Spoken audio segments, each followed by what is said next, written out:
کرو گا تو دنیا دیکھے گی. ایک جسیس رب پوچھتا ہے کہ تو میرا کر کیا سکتا ہے، اگلی سانس تو جانا مشکل ہو جائے. تو وہ بادشاہ کہنے لگا کہ جسیس علیہ السلام مجھے پتا ہے رب کا کوئی گھر نہیں ہے جہاں جا کے میں فوج سے چڑھائی کر دوں گا. رب کا کوئی ٹھکانہ نہیں ہے جہاں فوج کے ذریعے جا کے پکڑ دوں گا. رب جسم و جسمانیہ سے پاک ہے، لیکن اے جسیس میرے پاس بھی ایک طریقہ موجود ہے.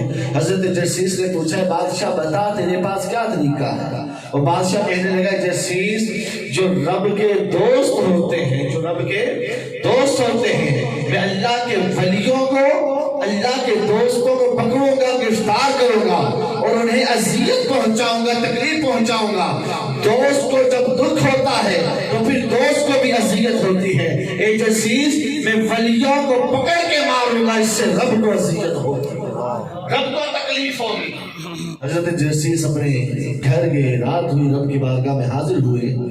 عرض کی مولا اس بدبخت بادشاہ نے یہ پیغام دیا ہے کہ اگر تو بارش نہیں برسائے گا میں تیرے ولیوں کو تکلیف دوں گا، ان کو اذیتیں دوں گا، ان کو تنگ کروں گا، زمین ان میں تنگ کر دوں گا.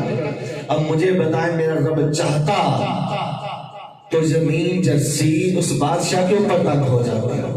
اگر میرا رب چاہتا زمین دھرتی بادشاہ کو اندر دھکیل دیتا. لیکن اللہ تعالیٰ نے فرمایا جرسید جاؤ بادشاہ کے پاس جاؤ اور جا کر اس بادشاہ کو پیغام دے دو کہ بادشاہ میرے ولیوں کو تنگ نہ کرنا، پریشان نہ کرنا، صبح ہونے سے پہلے میں بارش نازل کر دوں گا.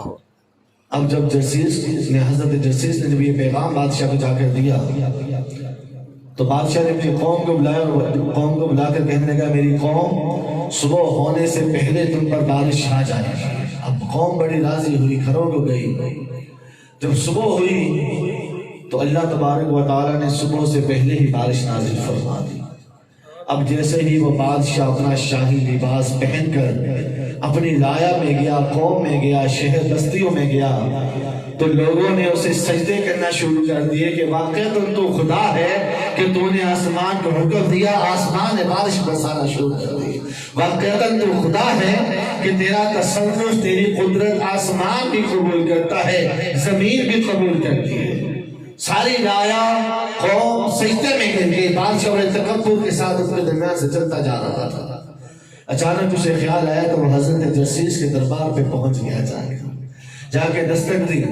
حضرت جرسیس باہر آئے اور فرمایا کہ بدبخت بادشاہ اب رب نے تیری بات مان تو لی ہے، اب تو کیا کرنے آیا ہے؟ اب تیرے آنے کا کیا ارادہ ہے، کیا کرنے آیا ہے؟ اب وہ بادشاہ کہتا ہے جرسیس جئت صلحا لا حربا، میں تمہارے پاس اب جنگ کرنے نہیں آیا، میں تمہارے پاس اب صلح کرنے آیا ہوں. اے جرسیس میں تم سے اور تمہارے رب سے صلح کرتا ہوں تو میری اور رب کے درمیان صلح کروا دی. اللہ اکبر. حضرت جرسیس نے پوچھا بادشاہ رب نے بارش کو حکم دیا، بارش برس گئی. رب نے بارش کو برسا دیا، زمین کو حکم دیا، زمین نے سبزہ اگا دیا. اب تو کیا چاہتا ہے، صلح کیوں کرنے آیا ہے جب تیرا کام تو پورا ہو چکا ہے؟ وہ بادشاہ رونے لگ پڑا، کہنے لگا اے جرسیس ایک بات سمجھ کر آیا ہوا.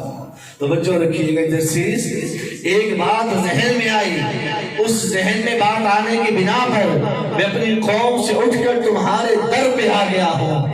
وہ بات یہ ہے کہ میں نے سوچا کہ جو رب اپنے دوستوں سے اتنی محبت کرتا ہے، اپنے ولیوں سے اتنی محبت کرتا ہے کہ اپنے ولیوں کی محبت کے صدقے اپنے دشمنوں کی بات مان جاتا ہے، اپنے دشمنوں کی بات کو قبول کر لیتا ہے. تو جب وہ دشمن رب کے ولی بن جائیں تو پھر رب اپنے ولیوں کی کتنی بات مانتا ہوگا. سبحان اللہ. کہ وہ رب قادر تھا اس بات پر کہ مجھے ولیوں کو اذیت نہ پہنچانے دیتا، لیکن جب بات ولیوں کی آئی، دوستوں کی آئی تو رب تعالیٰ نے اپنے دوستوں کی قدر دنیا کو دکھائی. تو اے جرسیس جو رب دوستوں سے اتنی محبت، دوستوں سے محبت کی وجہ سے دشمنوں کی بات مانتا ہے، وہ دشمن دوست بن جائے تب رب کتنی بات مانے گا. تو میرے بھائیوں یہ بات